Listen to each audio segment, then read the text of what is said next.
Hey, what's going on? It's Coach Jay Heiler. I'm going to teach you how to do the infamous spider curl. Let's get strong. Now, the spider curl is one of those old school movements that hit the biceps incredibly hard. So if you're having difficulty developing your upper arms, then this is absolutely going to be for you. But like everything, there is a right and a wrong way to do it. So I'm going to teach you the right way so you don't do the wrong way. And if you've been doing the wrong way, you just have to reverse engineer that to do the right way. So let's first get our bench set up.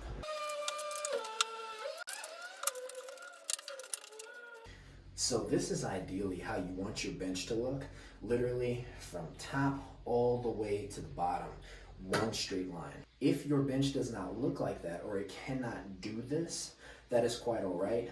You can keep the part for your butt, so the butt rest, you can keep that at a neutral position. But because my bench can do this, I'm actually going to keep it 100% down, just to keep it out of my way. Okay, now we have the bench set up. The next thing, again, you're going to need power blocks, dumbbells, or kettlebells. I'm using power blocks. That's what I choose to use. It's my personal favorite. Then you're going to straddle your bench and rest your chest. Now, my bench have these really cool bars right here. As you can see, it's like my hands cannot go forward. These are really kind of like a cheat, which is really cool because I can't drive my elbows forward at all. But if you don't have these, you're simply going to just keep your shoulders down and back and not allow your elbows to swing forward, because otherwise you're going to stimulate the fibers of the shoulder versus the fibers of the bicep. Now, when you have all of that together, you are going to put your hands in a supinated position, meaning palms facing up. You're going to flex your inside legs against this bench so your legs don't move, and you're simply going to curl up and then come down. Curl up and then come down, okay? Now what you cannot see me doing is I'm keeping my knuckles under my wrist.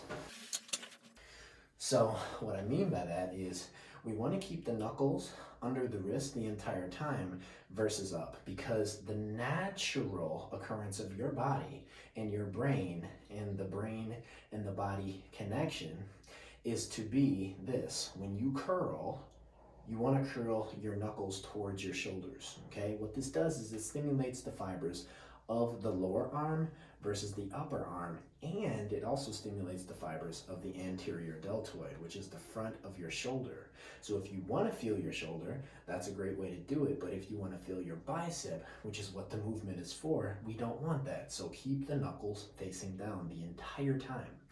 Also, the external rotation is essential. So what you cannot see is that I'm externally rotating as hard as I possibly can while keeping my elbows into my sides as hard as I possibly can as well, all right?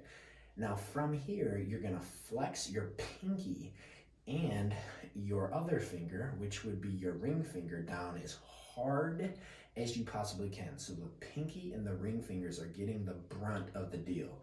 You're flexing them down on whatever steel or whatever bar you have in your hand while externally rotating. This is going to just light your biceps on fire, okay?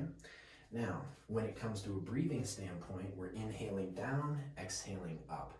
Everything is rigid. We're keeping the chin back and the chest slightly up. We don't need to have it down because that's going to protract the shoulders, so slightly up with the chest, and then we're simply curling. So this is everything without talking. Inhale down, exhale up.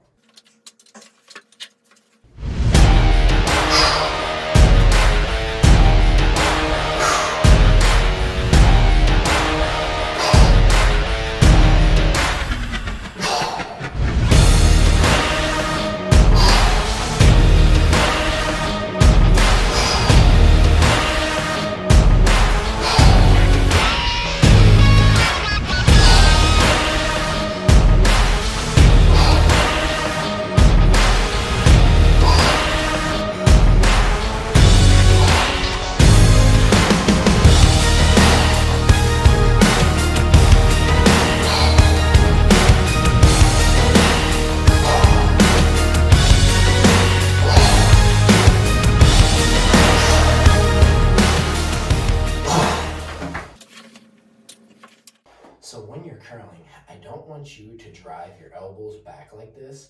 That's a row, okay? This would literally essentially be a supinated row. We don't want to do that. We want to keep the elbows fixed. Okay, again, I have these little bars that help me with that, but if you don't have these bars, you just want to keep your elbows fixed. You want to have them in alignment with your rib cage. So about here is where you should be, okay? When you curl, do not drive your elbows up like this, like a drag curl. No, keep your elbows where they are and just let the biceps do the work. If you feel your shoulders, drive your shoulders down and back and get your chest up higher. Externally rotate your wrist harder and press your pinkies and your ring fingers into the bar a lot harder as well. Flex your glutes to make sure that you have a stable base of support, and then really make sure that your feet are totally grounded so the bench is not coming up like this, okay? You want to keep everything nice and stable so your brain can focus on the biceps only. That is the way you do the infamous spider curl. Let's get strong.